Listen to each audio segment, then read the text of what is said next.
आपके जनेऊ को ज्यों ही देखा त्यों ही मैं समझ गया कि आप भृगुवंशी ब्राह्मण हैं। कारण समाज के अन्य ब्राह्मण जनेऊ जो पहनते हैं होता तो कपास का ही है, लेकिन उसकी गांठ लंबी होती है। आपके जनेऊ में चक्राकार की गांठ लगी है, गोल गांठ, और गोल माने चक्राकार की ग्रंथ भृगुवंशी ब्राह्मण ही लगाते हैं। वस्तुतः जनेऊ में 3 लरें होती हैं, 3 धागे होते हैं। उनमें से एक को निकाल के देखें तो फिर 3 लरें, उसमें से एक को फिर निकालें तो पुनः 3 लरें, माने एक लर में 9 लरें, और पूरे जनेऊ में 9 त्रिक 27 लरें होती हैं, जिनका अलग अलग महत्व है। ब्राह्मण के जनेऊ की पहली लर में 9 लरें इसलिए होती हैं, ब्राह्मण परम पुनीत पवित्र 9 गुणों वाला होता है। दूसरी तंतु में 9 तंतुएं इसलिए होती हैं, ब्राह्मण मंत्रों का रचनाकार एवं प्रयोग करता है, नियामक है। मंत्रों के लिए 9 बीज हैं, ओम ऐम ह्रीम क्लीम श्लीम भू भुआ स्वाह।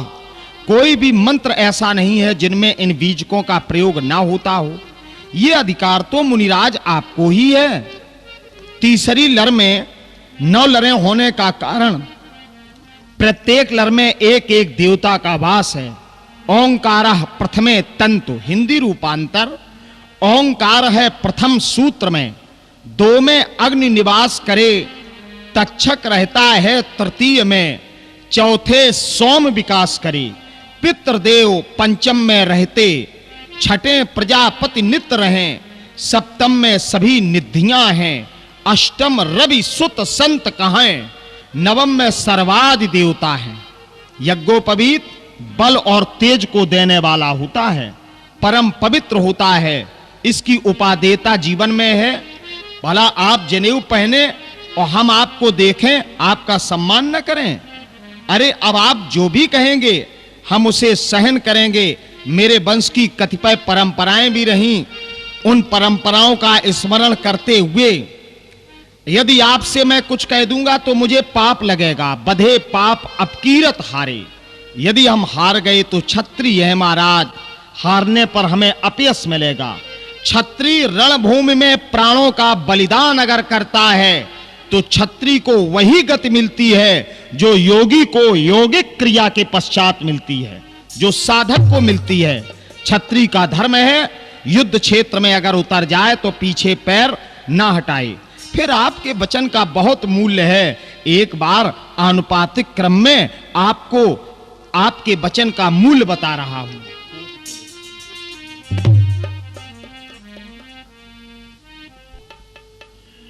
कोटि कुली से समय बचाने तुम्हारा,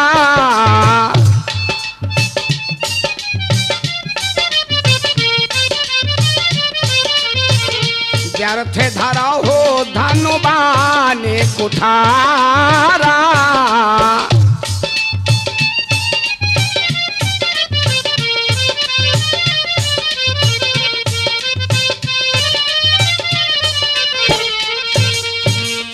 आपका एक वचन करोड़ वज्र के बराबर है, कोट कुलिस सम है।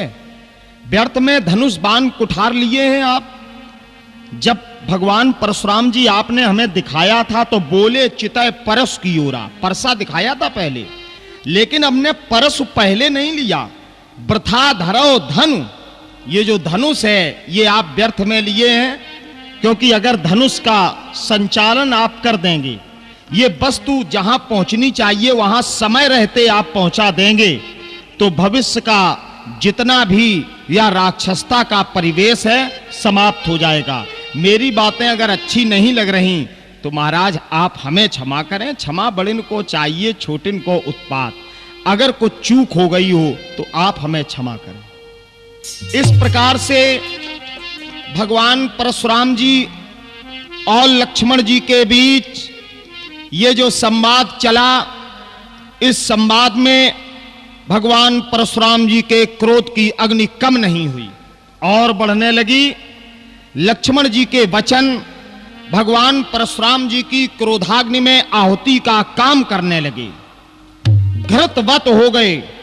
क्रोध की वह ज्वाला जब अनंत हो गई तो राम जी सुंदर जल रूपी वचनों को लेकर के परशुराम जी के सामने प्रस्तुत हो गए।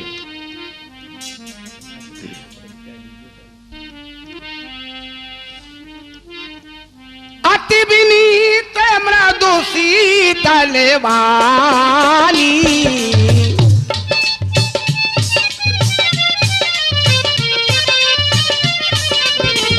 बोले राम जोरे जोग पानी।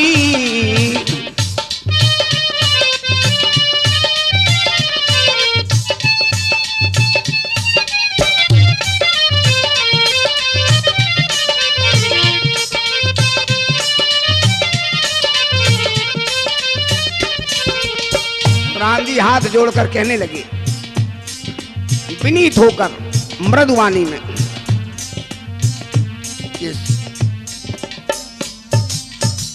सुनहो नाथ तुम्हें सहज सुजाना,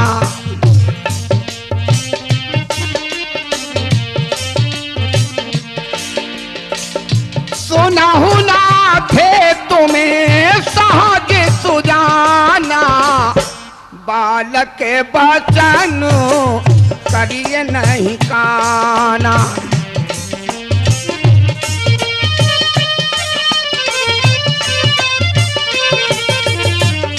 नाथ आप सहज ही में सुजान हैं, बालक के वचनों को आप कान पर मत रखें, इस कान से सुने और इस कान से निकाल दें। जो कि बर रे बालक एक स्वभाव,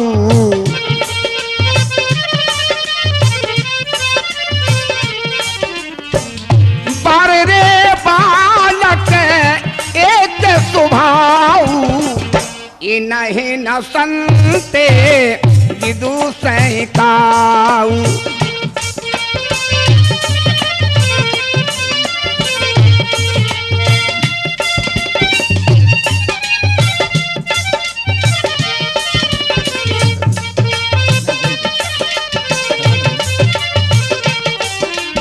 बर्रैया और एक बालक का एक स्वभाव होता है, बर्रैया एक कीड़ा होता है। राम राम, तुम्हारे द्वारा वर और बालक का एक स्वभाव कहा गया, इसे सुनकर के मुझे भ्रम हो गया, क्योंकि अंडज पिंडज स्वेदज और उद्भज 84 लाख योनियों में जो है 3 नाड़ियां होती हैं, इणा पिंगला और सुषुम्ना। ये 3 नाड़ी जो है जिस समय इनका बंटवारा प्रकृति के द्वारा किया गया, उस समय केवल एक जो मनुष्य योनि है जिसको सुषुम्ना अर्थात ज्ञान का पर्यायवाची शब्द, जो रीढ़ से लेकर के और जो है अपने सिर पर 1000 फणियों वाला कमर होता है, मेरुदंड से जाकर के सुषुम्ना नाड़ी का वहां प्रभाव होता है, ज्ञान चक्र वहां पर जो है जाकर के प्रज्वलित होता है, 1000 फणियों का कमल होता है। इसलिए सुषुम्ना बंटवारे में मिली जो है मनुष्य योनि में, और बर्र में यदि सुषुम्ना नहीं है चंचलता हो सकती है। राम, तुम्हारे द्वारा वर्रे वाला के एक स्वभाव ऐसा शोभा नहीं देता। और कहो राम, क्या कहना चाहते हो? कहो कहो कहो। तीन नाही कछु काज बिगारा,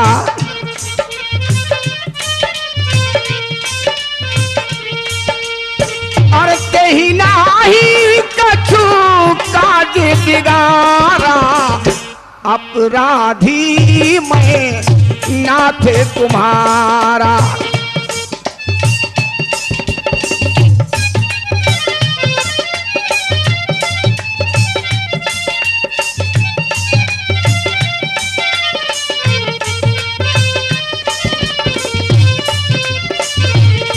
फिर इसने आपका कोई काम बिगाड़ा नहीं महाराज। किसने बिगाड़ा? राम, अपराधी तो मैं हूँ आपका। जब मैं अपराधी हूँ तो कृपा को पे बधे बधो गोसाई,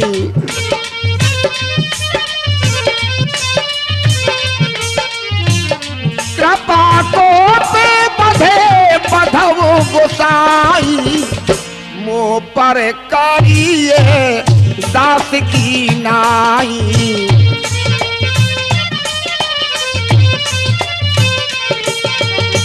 कृपा करनी है, कोप करना है, वध करना है, बंधन करना है, दास समझ कर मुझसे आप व्यवहार करें। तुम्हारे ऊपर करें राम? तुम्हारे ऊपर? हाँ। क्यों? कहिए बेगे कहिए बेग यही विधेर से जाई।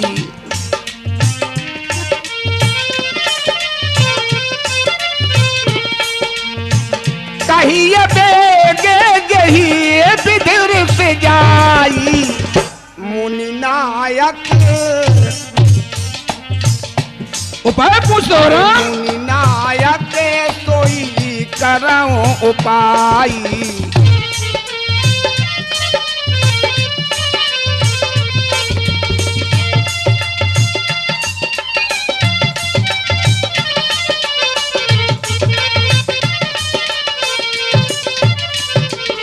हमारे गुरुदेव भगवान शंकर के धनुष का खंडन किसने किया है? ले आओ मेरे समक्ष राम, अगर उपाय पूछते हो मेरा सहयोग करो, सहयोग करो, सहयोग करो। जो है कह रहे हो कि हमसे बताओ, तो मैंने तुमसे कहा कि धनुष तोड़ने वाले को, धनुष खंडन करने वाले को मेरे समीप ले आओ राम, और कहो राम क्या कहना चाहते हो, कहो। तुम्हारी बातों से हमारे हृदय को शांति मिलती है, लेकिन अपने भाई की ओर तो देखो। अजहु अनुज तव चितौ अनैसे, ये मुझे टेढ़ी दृष्टि से देख रहा है। देखो इसकी ओर। राम मैंने भीषण घोषणा की है, मेरा निर्णय है ये, यही के कंठ कुठार न दीना, तौ में काह कोप कर कीन्हा। अगर आज इसकी ग्रीवा पर मैंने भयंकर परस नहीं रखा, यदि इसका मस्तक नहीं काटा, इसका सिरोच्छेदन नहीं किया, तो राम मेरा क्रोध करना व्यर्थ हो जाएगा। हट जाइए कौशल्य नंदन राम, मेरे नेत्रों के सामने हट जाइए, मैं लक्ष्मण का कंठ काटूंगा। नहीं मेरे पूज्य, मत मारो मेरे भैया को। हम रघुवंशी हैं, वचनों का पालन करते हैं, आपको दिया हुआ वचन हम स्मरण करते हैं, लेकिन पहले पालन कर लें। माँ के भी कुछ वचन सुन लें प्रभु। मेरे पूज्य, मत मारो मेरे भैया को। हम रघुवंशी हैं, वचनों का पालन करते हैं, आपको दिया हुआ वचन हम स्मरण कर रहे हैं। पहले वचन अपनी माँ का ध्यान कर लें। उन्होंने कहा था, जननी ने चलते समय कहा, भैया का हाथ मुझे देकर, हे लाल सौंपती ये बंधु तुम्हें, जाना भैया को संग लेकर।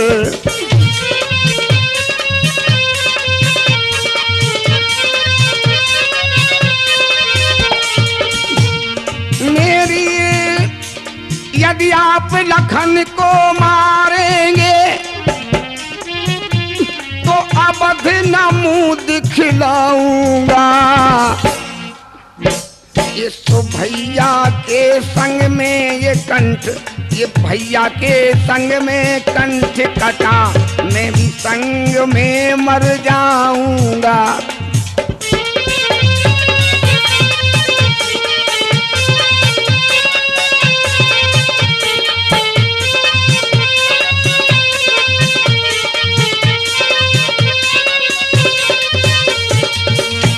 मैं बिना लखन के ओ स्वामी, किस तरह अवधपुर जाऊंगा। माँ पूछेगी के लखन कहाँ, तो क्या कहकर बतलाऊंगा। इसलिए आप ऐसा न करें, क्योंकि यदि लखन को कुछ हो जाएगा, ममुसर कलंक लग जाएगा। सबसे पहले मैं आया था, सबसे पहले ये जाएगा।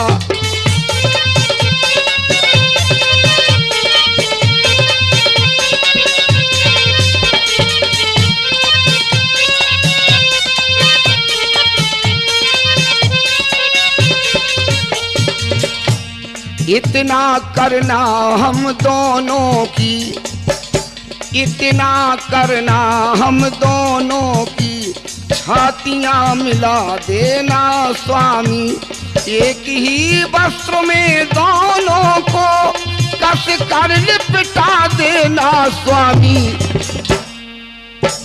यदि चिता बनानी मुश्किल हो, दोनों को साथ सुला देना।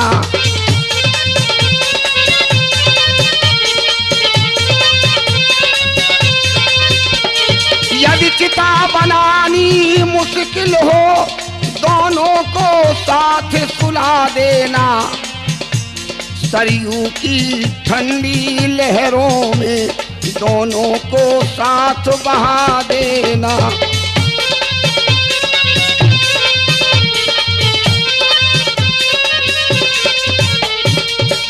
यदि रोए मेरे माता पिता, तो धीरज उन्हें बंधा देना। फिर लौट के देखो मेरे प्रभु, लौट महेंद्रगिरी जाना।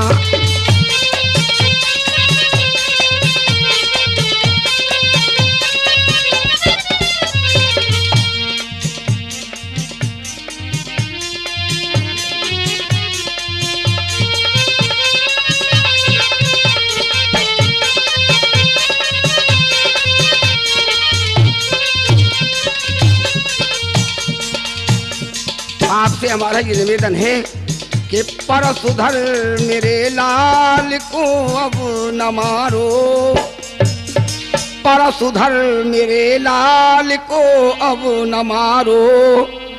नहीं शांति इससे हृदय को मिलेगी, बड़े बंधु के रहते छोटा मरेगा।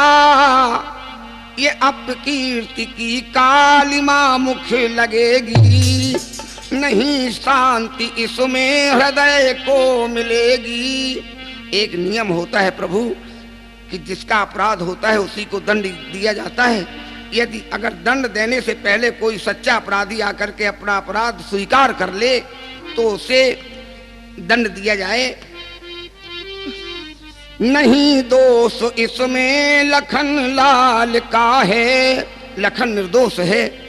नहीं दोष इसमें लखन लाल का है, नहीं काल ऋषिवर मेरे लाल का है। अगर क्रोध भाजन मेरा भैया बनेगा तो पहले मेरी नाथ अर्थी उठेगी। नहीं शांति इससे हृदय को मिलेगी। ये बिलग प्राण कर दूंगा निज आत्मा से, मगर आँच भैया पे आने न दूंगा। अगर लक्ष्मण नहीं होगा राम का जीवन अधूरा रह जाएगा, इसलिए राम समाप्त हो जाएगा। ऐसा आप न करें, ऐसा न करें, ऐसा न करें। राम, तुम्हारे शब्दों में मृदुता है। अपने भाई के लिए अपने प्राणों की आहुति देना चाहते हो। धन्य है तुम्हारा ये भ्रातृ प्रेम जिसका यह समाज अनुकरण करेगा। काश तुम्हारे जैसा भाईचारा विश्व के समस्त भाइयों में आ जाए तो ये धरा बैकुंठ बन जाए।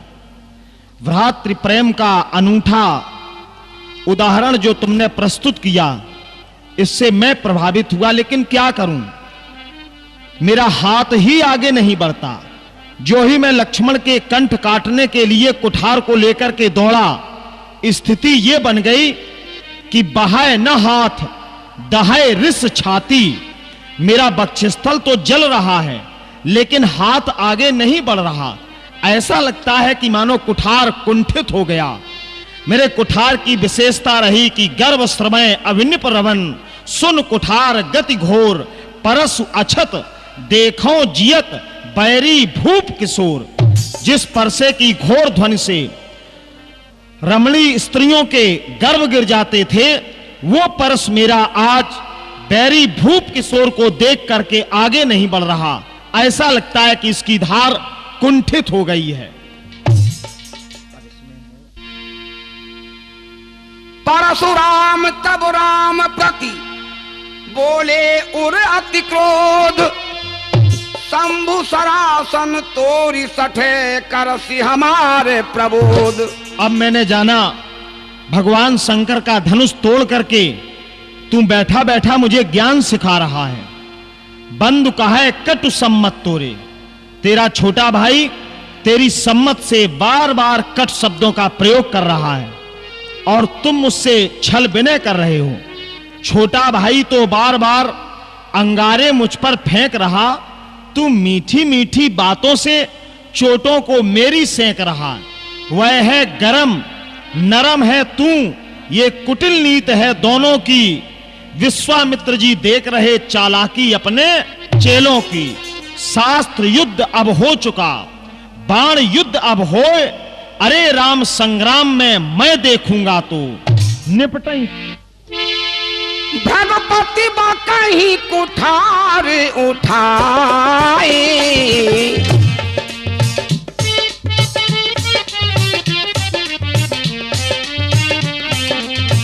मन मुस्काए राम सिर नाए।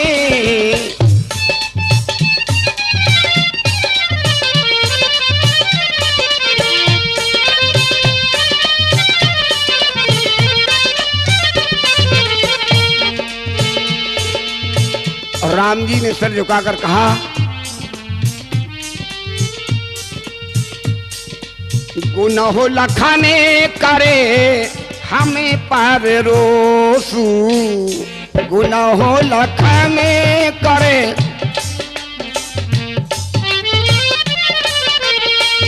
गुनाह लखने करे हम पर रोसू। कतहूँ सुधायहू ते बड़ दोसू।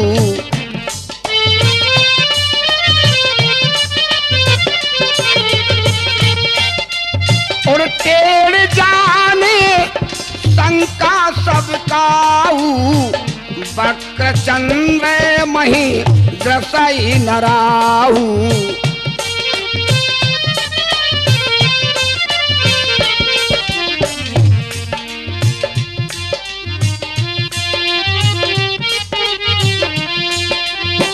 राम कहे उरिस तजिए मुनीसा,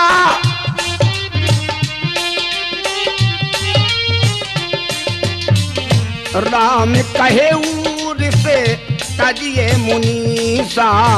करे कुठारे आगे यह शीशा।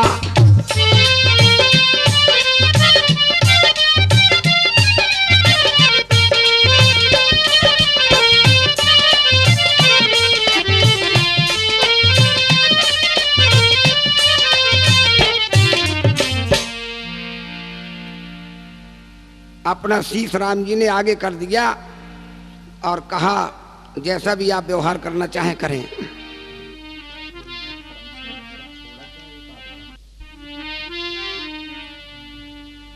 प्रभु ही सेव कहे समर कस तजहो विप्रवर रोष, वेश बिलोके कहे से कछु बाल कहू नहीं दोष। तो देख कुठार बान धनुधारी, लड़के हैं ऋषवीर बिचारी।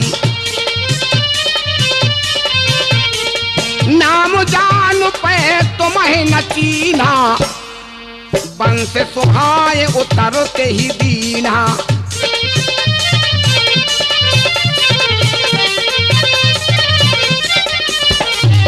आपका नाम जानता था लेकिन आपको पहचानता नहीं था। वंश के अनुसार उसने आपको उत्तर दिया कि जो तुम ओते मुनि की नाई, पदरज सिर से सुधरत गोसाई।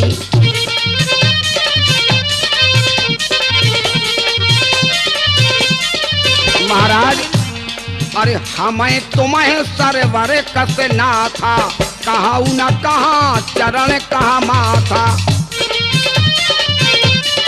हमारी आपकी बराबरी कैसे हो सकती है? कहाँ ये चरण और कहाँ वो माथ। राम मात्र लघु नाम हमारा, और परसु सहित बड़े नाम तुम्हारा।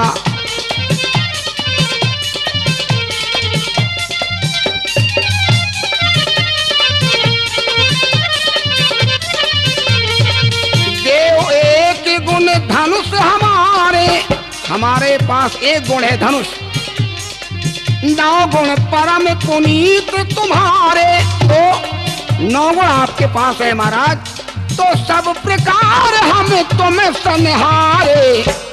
क्षमहो विप्र अपराध हमारे।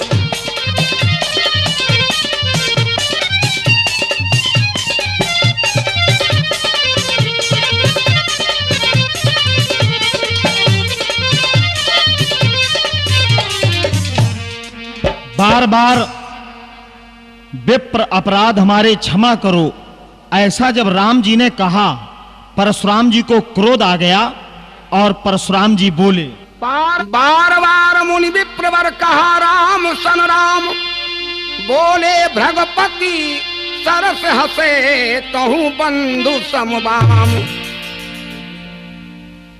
राम बार बार विनय कर रहे हो, लेकिन बार बार विप्र कह करके प्रसन्न करने की कोशिश कर रहे हो। राम तुम्हें पता नहीं कि चाप श्रवास राहुत जानू, कोप मोर अति घोर कशानु, समध शयन चतुरंग सुहई, महामहीप भय पसई, माये काट परस खल दीने, समर जग जब कोटिन कीने। राम मैं साधारण ब्राह्मण नहीं हूं, साधारण ब्राह्मण नहीं हूं, साधारण ब्राह्मण नहीं हूं। राम कहा मुनि कहा विचारी।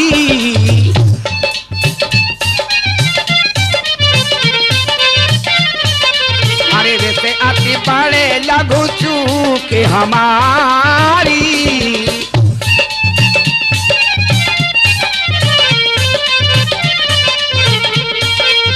कहने लगे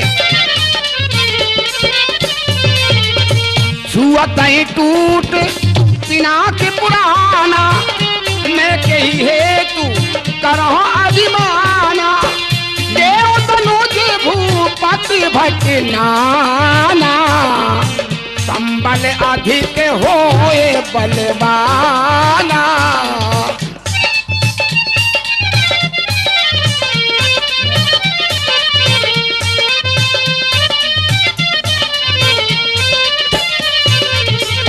जोरन हमें पचारे को लरह सुखैन काल किन हो। कहां स्वभाव न कुलहे प्रशंसी, कालहु डराए नरण रघुवंशी। लेकिन आपसे मैं डर क्यों रहा हूं?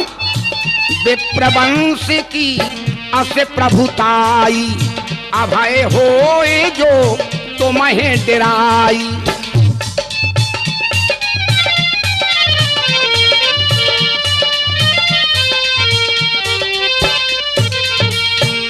इस प्रकार भगवान श्री राम जी ने कहा, अभय होए जो तुम्हें डराई। भगवान राम जी के ये वचन साधारण नहीं, सुन मृद गूढ़ बचन रघुपत के, उघरे पटल परस उधर मति के। परशुराम जी की बुद्धि के कपाट खुल गए। राम जी के गूढ़ वचन परशुराम जी के बुद्धि के कपाट खोलकर उनके मस्तिष्क के घर में प्रवेश कर गए। और जब उनके पटल उघर गए, स्थिति ये बनी, जाना राम प्रभाव तब पुलक प्रफुल्लित गात। उन्होंने पराजय नहीं मानी, मन में कोई विद्वेष नहीं है, बड़े पुलकित हैं, गात उनके बड़े ही प्रफुल्लित हैं। हाथ जोड़कर बड़े प्रेम से राम की स्तुति करने लगे। ब्रह्मांड नायक, चराचर के स्वामी, भूमा पुरुष, इस संसार के प्रणेता, प्रभु मर्यादा पुरुषोत्तम श्री राम जी के चरणों में वो अपनी विनय प्रस्तुत करने लगे। जय रघुवंश बनज बन भानु, अरे दहन तनुजे कुल दहन कृपानु। जय सुर विप्र धेनु हितकारी, जय मद मोह कोह ब्रह्म हारी। विनयशील करुणा गुण सागर, जयति बचन रचना अति नागर, सेवक सुखद सुभग सब अंगा, जब अरे जय शरीर छवि कोटि अनंगा। और अनुचित बहुत कहूँ अज्ञाता, क्षमहु क्षमा मंदिर दो भ्राता, कहे जय जय जय रघुकुल केतु, भगवती गए बनहे तप हेतु।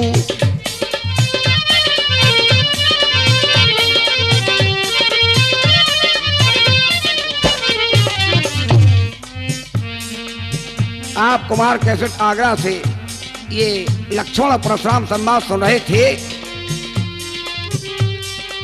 जिसमें राम के अभिनेता श्री विकल जी महाराज और लक्ष्मण के अभिनेता पंडित अरविंद कुमार द्विवेदी महानगर कानपुर और परशुराम के अभिनेता श्री डॉक्टर जेडी शुक्ला के द्वारा आपने संवाद सुना। आगे की कैसेट कुमार कैसेट आगरा के माध्यम से आप सुनेंगे राम विवाह की सुंदर कैसेट। आपको भय कुटले अरे कहे जय जय जय रघुकुल केतु, भगवती गाए बनहि तप हेतु।